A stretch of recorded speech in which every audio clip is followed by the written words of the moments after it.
Because because of Google हमारे को आज की डेट में कुछ ऐसे डेटा पॉइंट्स एक एज अ रिटेल इन्वेस्टर भी पता कर सकते हैं जिससे हम अपनी एक प्रिडिक्शन आने वाले फ्यूचर पे बहुत अच्छी तरह से बना सकते हैं। जैसे कि आज मैं एक अपने ऑटोमोटिव सेक्टर के बारे में बात करूंगा। इस सेक्टर में अगर आप रिसेंटली देखें तो सितंबर के जो रिजल्ट्स आए हैं उसके अंदर हमारे को पैसेंजर व्हीकल्स के अंदर बहुत अच्छी ग्रोथ दिखाई दी है। अगर हम इस सेक्टर के बारे में बात करें तो इंडिया का पर कैपिटा अगर हम ओनरशिप देखें कार की तो वो तकरीबन तकरीबन 1000 लोगों की पॉपुलेशन के अंदर सिर्फ 22 लोगों के पास कार ओनरशिप है।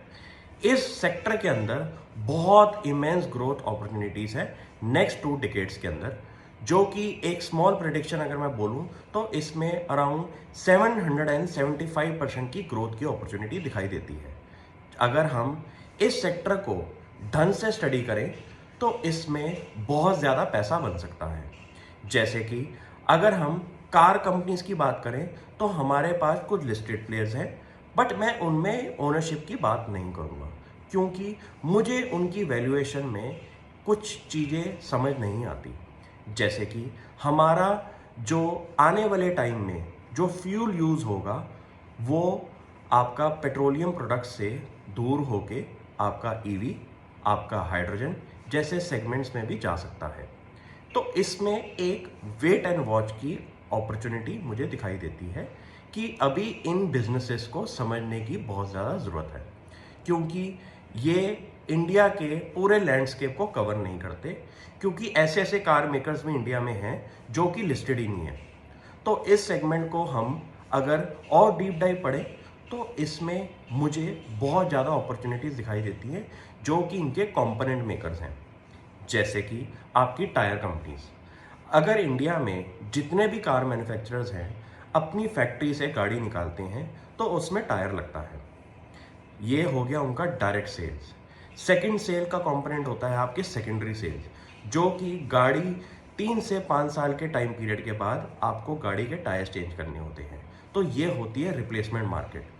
ये भी एक बहुत बड़ी मार्केट है क्योंकि इंडिया में आपकी कार ओनरशिप जो भी लोग लेते हैं वो गाड़ी बहुत जल्दी नहीं बेचते। तो इसमें एक रिप्लेसमेंट टायर की भी बहुत बड़ी मार्केट है। सेकंड अगर मैं कंपनीज की बात करूं तो वो है बैटरी मेकर्स। इंडिया में कुछ बैटरी मेकर्स ऐसे हैं जिनका एक मोनोपोली जैसी सिचुएशन है क्योंकि मार्केट में उनकी ब्रांड रिकॉल इतनी अच्छी है कि लोग जब भी अपनी गाड़ी की बैटरी यूज़ करते हैं तो उनके दिमाग में सिर्फ 2 ही कंपनीज आती हैं, नंबर 1 एक्साइड इंडस्ट्रीज, नंबर 2 अमर राजा बैटरीज। तो अगर हम इन सेगमेंट्स की कंपनीज पे फोकस करें और आपको लगता है कि ऑटोमोटिव सेक्टर के अंदर बहुत बड़ी ग्रोथ की अपॉर्चुनिटीज़ है तो ऐसे सेक्टर्स में आप और भी डीप डाइव करके कुछ और कंपनीज भी खोज सकते हैं। अगर मैं तीसरी सेक्टर की बात करूं तो वो है ऑटो कंपोनेंट्स मेकर्स। इंडिया में जितनी भी गाड़ियां हैं उनके पार्ट्स बनाने वाली बहुत ज़्यादा कंपनीज हैं। जैसे कि उनकी गाड़ियों के लाइट्स बनाने वाली, उनकी गाड़ियों की सीट बनाने वाली, उन गाड़ियों के सीट बेल्ट बनाने वाली, उन गाड़ियों में जो लगता है लैंप उसको बनाने वाली। तो ऐसे ऐसे छोटे छोटे कंपोनेंट मेकर्स जो हैं वो इंडिया में लिस्टेड है। उन पे भी आप अपना विचार बना सकते हैं, बट उनमें आपको बहुत ज़्यादा लिस्टिंग प्लेयर्स दिखाई देंगे तो उनको ढंग से स्टडी करने की ज़रूरत है। अब एक और सेक्टर की मैं बात करूं वो है इंश्योरेंस सेक्टर।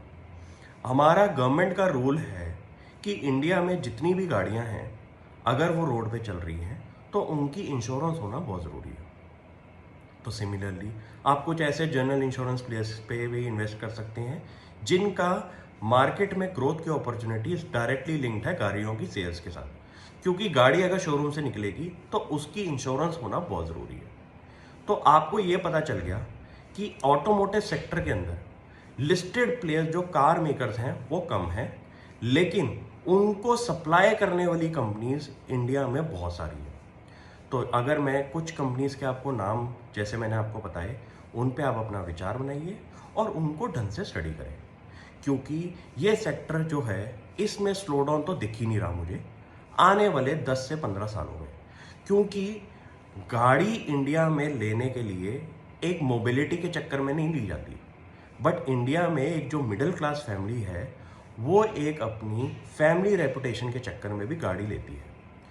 तो इंडिया में जो गाड़ी की ओनरशिप है वो सिर्फ ट्रांसपोर्टेशन को देख के नहीं ली जाती, बट एक अपनी फैमिली रेपुटेशन के चक्कर में भी गाड़ी ली जाती है।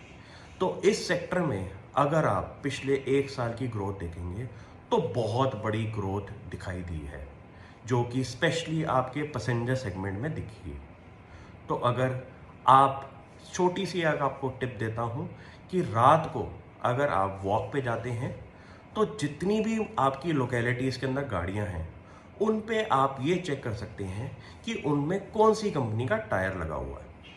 अगर आप जैसे यंग इन्वेस्टर्स जो कि मार्केट में अभी नए नए आए हैं कुछ ऐसी स्टडीज़ भी कर सकें कि यार मुझे लगता है कि इस कंपनी के जो टायर्स हैं वो बहुत अच्छे रिलायबल टायर्स हैं, और मुझे फंडामेंटल तो इतने नहीं पता, लेकिन मुझे ये पता है कि मेरे लोकेलिटी के अंदर इसी कंपनी के जो टायर्स हैं वो सबसे ज़्यादा यूज़ होते हैं।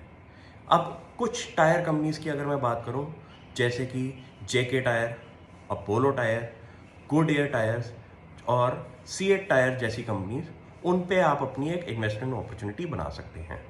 बट टायर सेक्टर में सबसे बड़ा प्रॉब्लम है आपका चाइना। चाइना के जो टायर्स हैं वो इंडिया में भर के बिकते हैं, क्योंकि चाइना अपना रॉ मटेरियल की वजह से इतनी कम कॉस्टिंग में टायर्स मार्केट में उतारता है कि ये इंडियन कंपनीज को कंपटीशन में बहुत ज़्यादा दिक्कत आती है। बट अगर हमारी गवर्नमेंट की प्रो पॉलिसीज़ की बात करें तो इस सेगमेंट के अंदर अगर हमारा इंपोर्ट बैन बंद हो जाए तो इन कंपनीज में बहुत बड़ी ट्रेमेंडस अपॉर्चुनिटी है ग्रोथ की।